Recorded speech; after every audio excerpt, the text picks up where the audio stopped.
So my husband passed away unexpectedly last year. Tonight, the family of Eric Richins, the man allegedly murdered by his wife turned children's book author, is speaking out. They feel like there may be some justice here for Eric. According to search warrants, Eric's family told investigators they believe his widow, Corey, had something to do with his death, advising the father of three had warned them that if anything happened to him, she was to blame. Why did he stay with her? The boys. I mean, he was by all accounts just an amazing father. He wanted to be with his kids as much as possible. Police arrested Corey on Monday near Park City, Utah, alleging the 33-year-old poisoned her husband in March of last year with a massive dose of fentanyl. Corey's arrest a month after promoting her children's book on grief, inspired by Eric's death, calling him an amazing husband and wonderful father. So you actually wrote this book with your children? I did.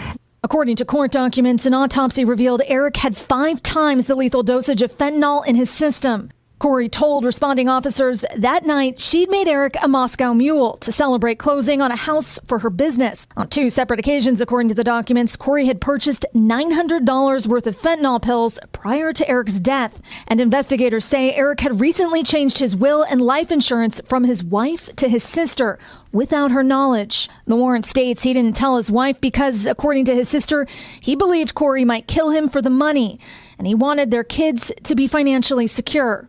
Corey Richins is charged with aggravated murder. She has yet to enter a plea, and her attorneys declined to comment. She's expected in court next week.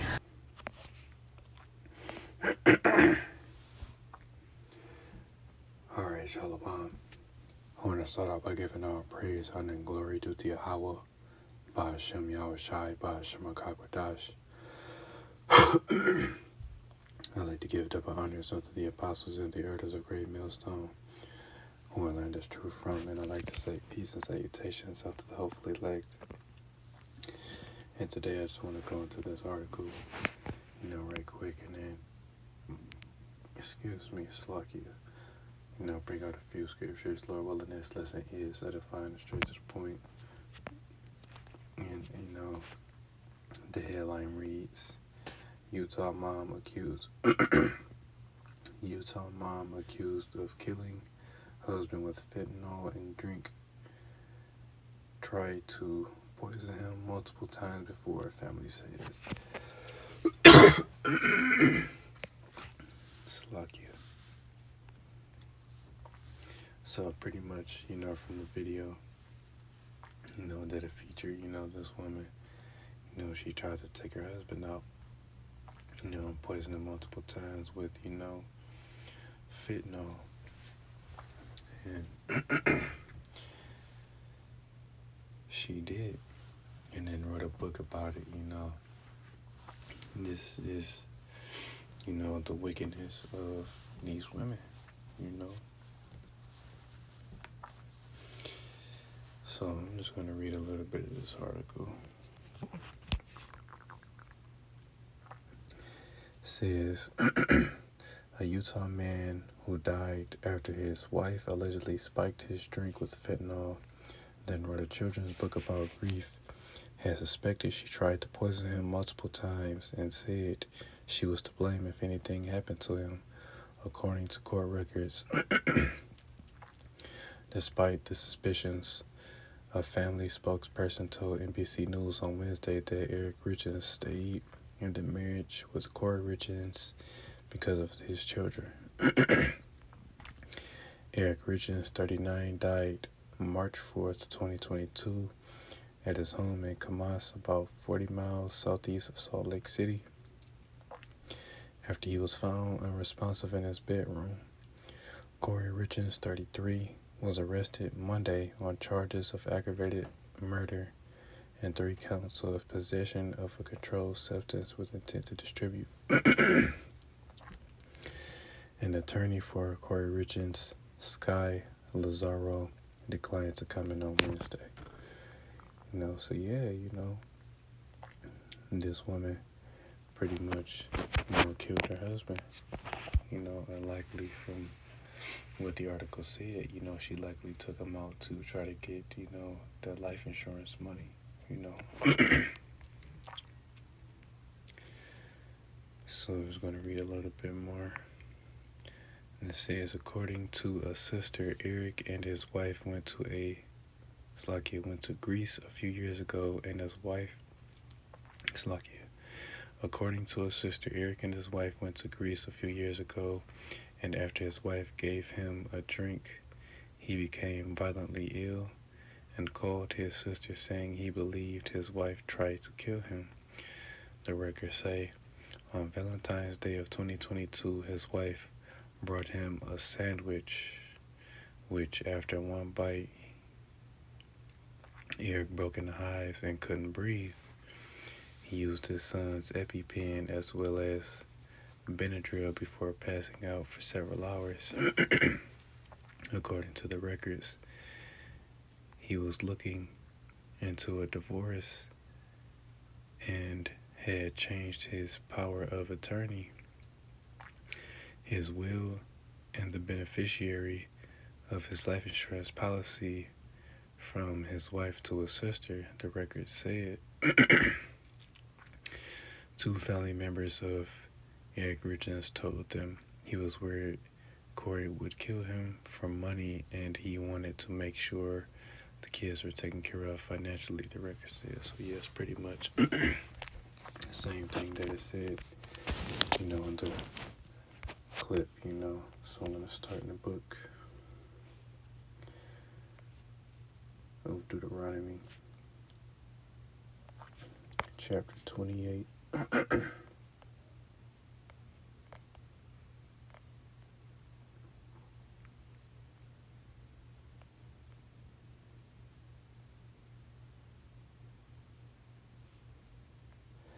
In verse 56, now even though this is going into, the curses that will be placed and are pretty much, on the nation of Israel, the other nations, primarily Esau, Edom, he's starting to experience these curses himself, This is Deuteronomy 28 and 56, and it says, the tender and delicate woman among you, which will not adventure to set the sole of her foot upon the ground for delicateness and tenderness, her eyes shall be evil toward the husband of her bosom, and toward her son, and toward her daughter. And pretty much, that woman had an evil eye toward her husband, which is why, she ultimately took his life. Slack you.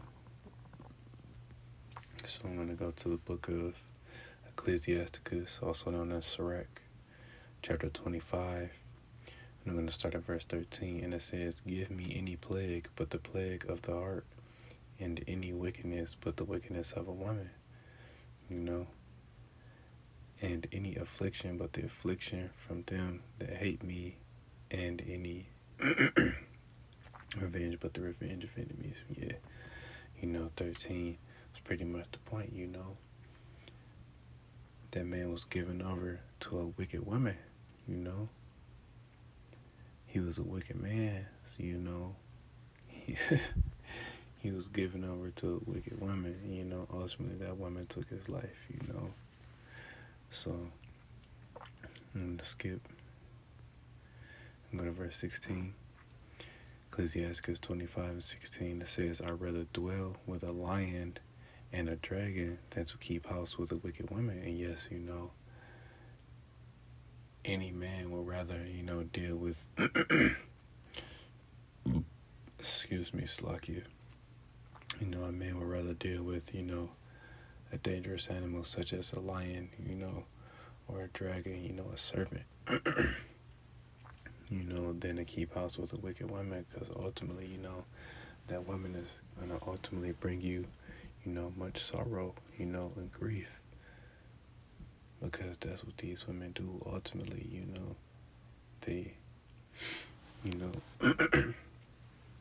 they stress you out. No, it's no telling, what that man's situation was as far as this woman, but ultimately, again, he switched, her from the beneficiary of his life insurance policy to his sister, because he knew that his woman was going to try to take him out, and she did, Verse 17, the wickedness of a woman changeth her face and darkeneth her countenance like sackcloth. Her husband shall sit among his neighbors, and when he heareth it, shall sigh bitterly. All wickedness is but little to the wickedness of a woman.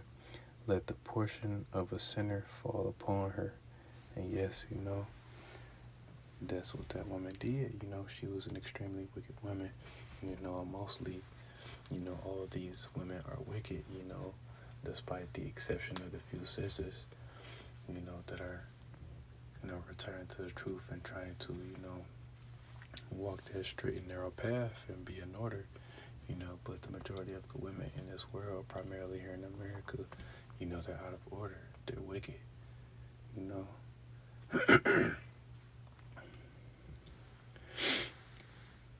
Continuing on, and it says, as the climbing up a sandy way is to the feet of the age, so is the wife full of words to a quiet, so is a wife full of words to a quiet man. Stumble not at the beauty of a woman, and desire her not for pleasure.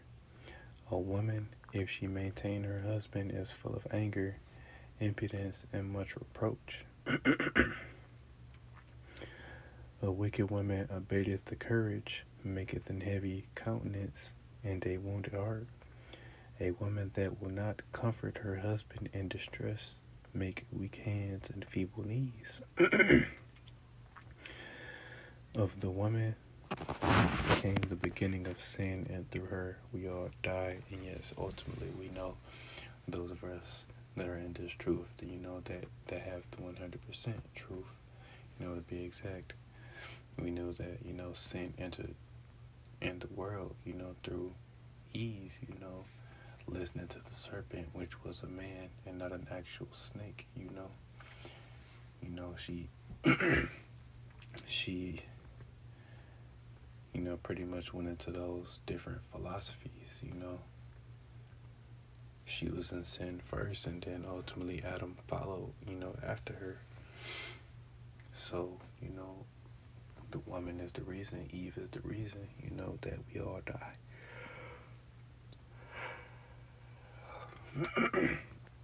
Slocky, but ultimately, it's just something real quick. But, that was a wicked woman, because she took her husband out, a woman is supposed to have a husband. Her husband is, her provider, and ultimately she took him out just to, get insurance money, So let's bring out one more scripture before I close. But ultimately, again, a wicked woman is given unto a wicked man. It's lucky.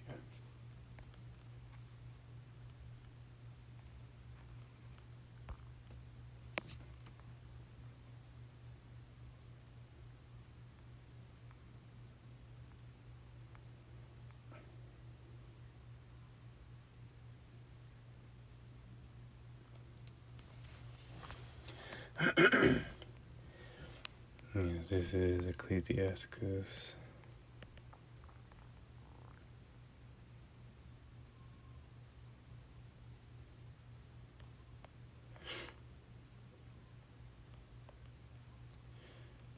It's like this book of Ecclesiasticus, chapter 26, verse 23, and it says, a wicked woman is given as a portion to a wicked man, but a godly man, Slakia.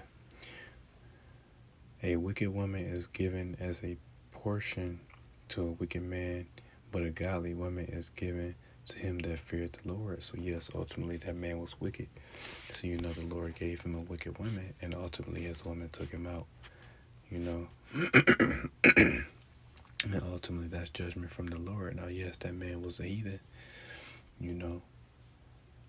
but ultimately still that man was wicked and she was wicked, You know, it's no telling what that man did in his past life, you know, to deserve that judgment that he got, you know. So I'm going to end it on this. This is the book of Deuteronomy, chapter 30 and verse 7. And it says, "And the Lord thy power will put all these curses upon thine enemies, and on them that hate thee, which persecuted thee." And yes, you know, as we know, the main nation, the main nation of people, you know, that persecute us and hates us is the nation of Edom. You know, the so-called white people, you know, they hate us. They hate Israel, you know. Especially those of us that have woken up to this truth. You know, they want to take us out. You know, they want to take out the nation of Israel as a whole, but primarily they want to take out, you know, those of us that are awakened, you know, because they know that once the Israelites start to wake up and come back to their nationality, you know, it's the end of their rulership, you know.